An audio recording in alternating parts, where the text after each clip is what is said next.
I've been playing around with this recipe for several years now, and it took me a while to get the exact technique down so that you can have the most delicious, fall apart but crispy skin chicken thighs in this chicken paprikash recipe, and now it's perfect. Welcome to the Salted Pepper, where we cook for real life using real food and we keep it real simple. And believe it or not, today's recipe is super simple to make and it is so delicious. It is Hungarian chicken paprikash, which is a chicken stew made with just a few ingredients. And oh my gosh, the velvety sauce that goes over top of this chicken is just delicious. And it's so easy. So let's get started. I'm going to use the Ninja Possible Cooker Pro to make this because I use the braise function and I really like that heat level. But if you don't have the Ninja Possible Cooker Pro, you could use your slow cooker on high, or you could use a large pot on the stove to make this a stovetop version. That will work just fine. And you would follow the same instructions, okay? But I will say, don't pressure cook. I tried that. In fact, when I first developed the recipe, I was pressure cooking, and it just did not give the end result that I wanted, no matter what I did with the ingredients or even the timing. So do yourself a favor, skip pressure cooking in this. We're gonna slow cook or braise, or you can obviously do it on the stove in a large frying pan. All right, we are gonna go to sear saute on high. That's where we're gonna start. And we're gonna hit the start button. We're gonna let the pot preheat. This is very important, to let the pot go through the preheat process before we add in the butter and before we start to sear the chicken thighs. That is gonna give you this nice caramelization on the chicken thighs that lasts all through the braising cycle. Then we just pop it into the oven just to crisp up right before serving. And oh my gosh, it is the perfect chicken in this dish. Okay, so what I have here is about 2.5 pounds or 6 bone-in, skin-on chicken thighs. That is what I recommend for this recipe. You can use bone-in, skin-on chicken breasts. Some people do. You can use a whole chicken that you break down. That's actually typical in a chicken paprikash recipe. But for uniformity and ease, I just like to use the chicken thighs, and I think the result is amazing. But you can do whatever types of chicken you want, bone-in, skin-on though, for this recipe. You're gonna have the best results. Then we're gonna season up the chicken with paprika, which is a Hungarian sweet paprika. Now, some people will use a combination of sweet paprika and spicy paprika, and you can do that. But I used all sweet paprika in this recipe, and I just really loved the flavor, the way it pairs with this sour cream tomato sauce that sort of develops as we braise. I love it. So I have 2 teaspoons of the sweet paprika in here, 1 teaspoon of black pepper, and 2 teaspoons of fine grind sea salt, or you could use kosher salt. If you're using table salt, which is a finer grain, decrease that to about 1 teaspoon, okay? Because you don't want to over salt this dish. All right, we are almost ready. So let's go ahead and get the seasoning on this chicken here. Once the seasoning blend is really well mixed, then we are gonna put this over top, both the top and the bottom of each of these chicken thighs, okay? Season them really well, that's important.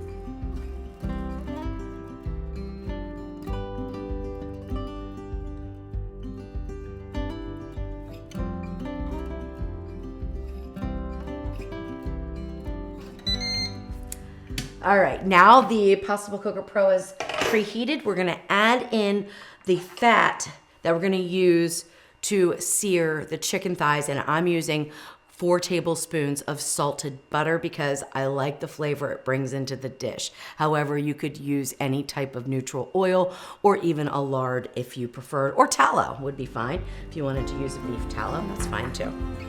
All right, let's get that just melted a little bit in here. Want to be careful that we do not burn the butter.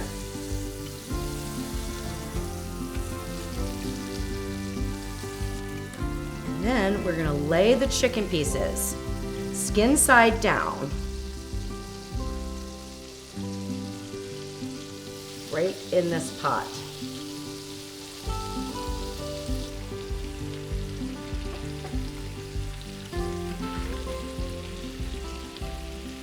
All right, there we go. Now, those chicken thighs are going to sear for a good 10 to 15 minutes.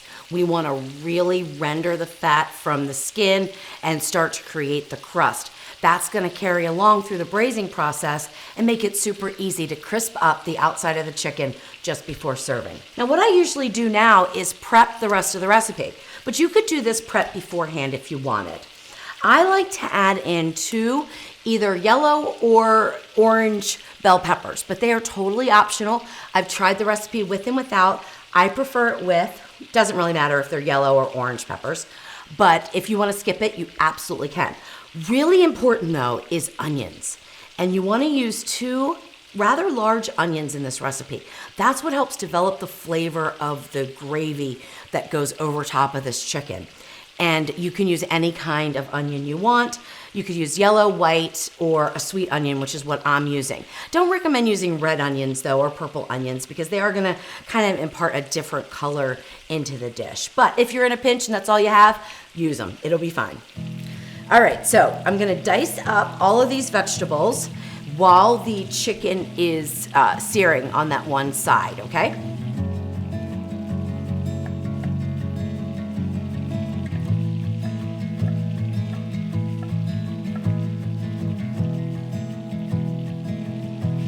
All right, let's take another peek here.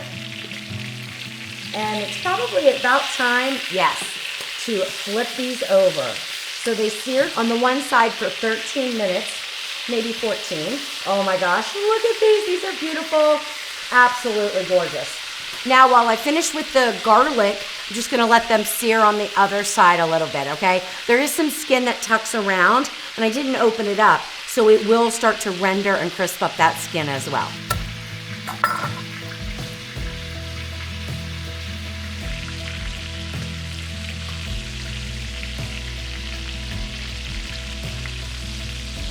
Now, it's completely up to you if you want to take the chicken out. You could technically leave it in, but I like to bring it out because then I put the onions, which, believe it or not, those 2 large onions is almost 4 cups diced, and I did not dice them in any specific way. I try to keep them somewhere between 1/4 and 1/2 of an inch, but really, it's up to you how big or small you want them in your gravy.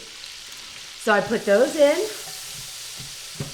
You can even see I've got some that are in strips that weren't even cut up. Don't worry about it. 2 of the bell peppers, which is about 2 cups diced. And now we'll just let that saute for a few minutes. Coat all the vegetables with the delicious butter seasoning and the fat that rendered off the chicken. We'll leave it on sear saute on high for right now. Finish up with the garlic, and then I will show you what else goes in, and then we'll get the lid on and we'll get to braising this chicken.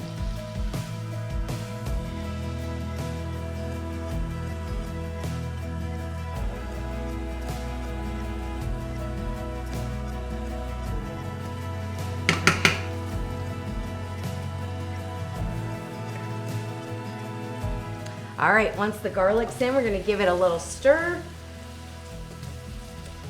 And then we are gonna add the rest of the braising ingredients, okay? Which is 1 cup of chicken broth, or you could use water if you wanted to. I have 1 14.5 ounce can of fire roasted tomatoes. If you don't have fire roasted tomatoes, you could use diced tomatoes. I will say that I have tried the recipe with crushed tomatoes, and I do not like it as much. There's too much tomato flavor because they're crushed smaller. So stick with diced, or you can omit it and add another 1/2 cup of chicken broth if you don't want any tomatoes in your dish. The spices I like to add directly to the tomatoes, which is kind of funny, but if you put them right in, sometimes the paprika will clump up a little bit. So I found if I mixed them in with the diced tomatoes that it works great. Now, this Paprikash is a paprika heavy dish. 3 tablespoons of sweet paprika, or you could use a combination of sweet and spicy paprika. Just try to get the Hungarian kind, okay? And then 1/2 teaspoon of black pepper and 1 teaspoon of fine ground sea salt or kosher salt. We're gonna put that in and then mix that up and pour it right in and get our chicken back in.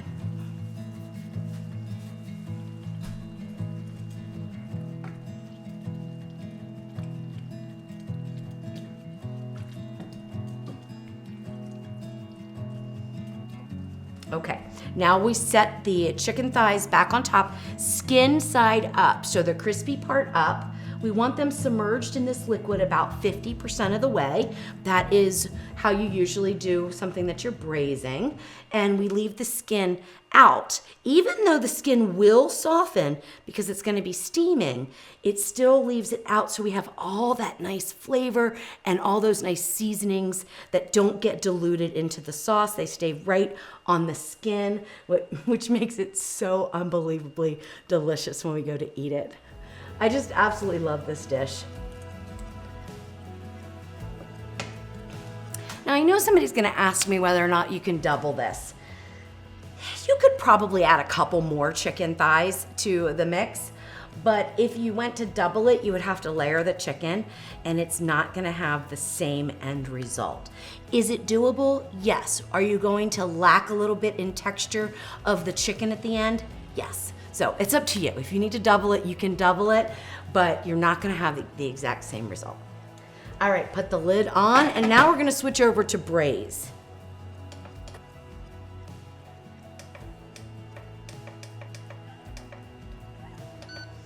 And I set the time for 2 hours. It may or may not take that long, but listen, you're not gonna overcook your chicken thighs. You're not gonna overcook this dish. So don't worry about it. If you have errands to run, put it on 2 hours. If you're not home in 2 hours, it will switch over to keep warm and it can stay there for 4, 5, 6, even 8 hours. So this is a dish that you could prep and then walk away from for several hours and it'll still be absolutely amazing to serve for dinner that night. Like if you wanted to braise it while you're at work, let it stay on keep warm, it's gonna be just delicious. We are 90 minutes into the braising time and our internal temperature of our chicken thighs is at 210 degrees Fahrenheit, but please don't worry about it. Now, it was about, I would say 190 an hour into the braising time, and that is perfectly fine. You could stop the braising after an hour. That's perfectly fine. So if you want it not to be up in the 200s, set your braise time for 1 hour and then let it switch over to keep warm until you're ready to take the chicken out and get it into the oven to crisp up. But I just left it in because it's not going to overcook your chicken thighs. That is the beauty of making this recipe with the bone-in, skin-on chicken thighs. All right, so let's take a look. I know it smells amazing and we have a lot of liquid in there. And you're gonna see, oh, all of that work that we did to crisp up that skin is undone. It's not though, don't worry about it. That's what this next step is for. So take out each one of these chicken thighs, set them on a tray that can go into the oven. And I like to put them on a rack on a tray, but that's optional, you don't have to do it that way. All right, the last one. Now, I'm not gonna worry about the temperature anymore, so I'm gonna actually pull that out. We're gonna leave the liquid and the vegetables in the pot for right now. We've got a little bit of finishing up to do. But first things first, preheat your oven to 475 degrees and then pop these on the top shelf for about 15 to 20 minutes until the skin starts to crisp up again. While the chicken is crisping in the oven, now we're gonna thicken up our sauce. And to do that, I use a combination of sour cream and flour, okay? I have a half of a cup of sour cream and 2 tablespoons of flour. Now what you wanna do before you start to mix this together is to get some of the warm liquid. Doesn't matter if it has some chunks in it, that's perfectly fine. Put it into the sour cream. This is like we would do if we were tempering something. The reason being is that if you mix the flour and the sour cream and pour it right in the hot liquid, you could end up making little sour cream flour noodles, okay? How do I know this? I've done it.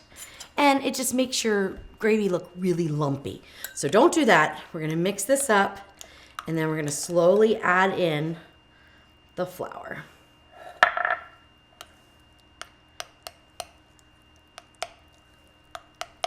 The other important thing when you're thickening your sauce with the flour and the sour cream is that you want to make sure you allow it to simmer, or in this case, we're going to braise it.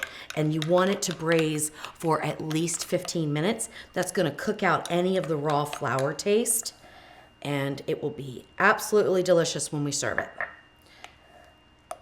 Now, if you don't care about the thickness of the sauce, you can skip the flour. It's not necessary. I've just put in the sour cream before and it was absolutely delicious. All right, I'm gonna add one more scoop right in here. All right, let's mix this in. You want a nice smooth mixture. Well, there are gonna be a little bit of lumps here from the peppers and the onions. Nothing we can do about that. All right, that looks great. So the sour cream and the flour has been blended nicely. Now we're just going to pour it in and stir it in.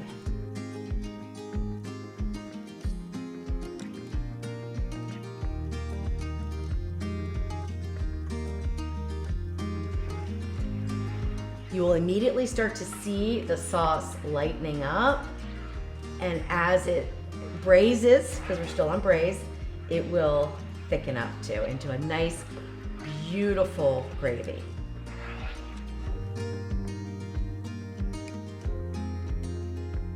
As with anything that you make, you do want to taste for seasonings. So just take a little bit out. Oh my goodness. That is perfectly seasoned. That is delicious. But if you wanted it a little bit darker red, add a little more paprika in there and stir that in. It'll be fine. If you want a smoky flavor, add a little bit of smoked paprika. That would be delicious too. All right, so the chicken. Now I know people are gonna say, you overcooked it.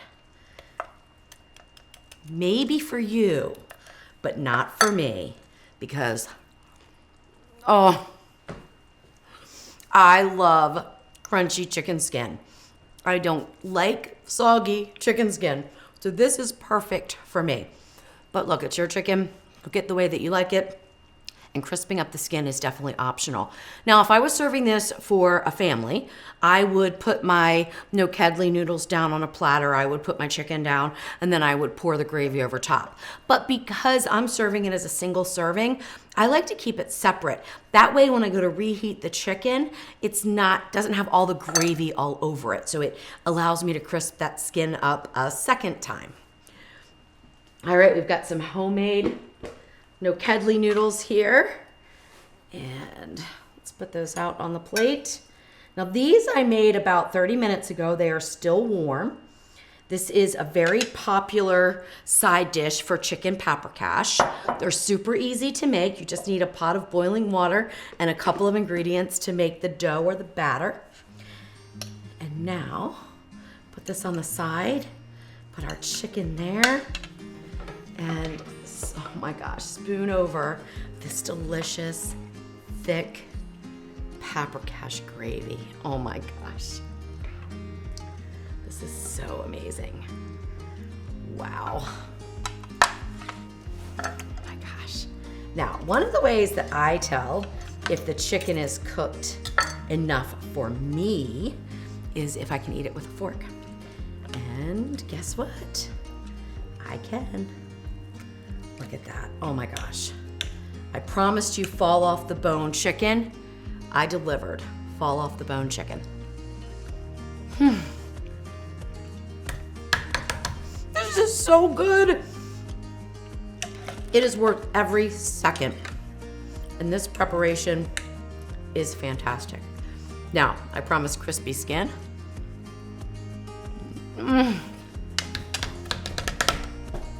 And I delivered crispy skin. I don't think I made any promises about the noodles, but I know they're delicious. This is truly, truly a one-of-a-kind dish. Super simple ingredients, easy to make. Even though there's a lot of steps to it, it is very easy to make. It's a great make-ahead dish, and it's delicious.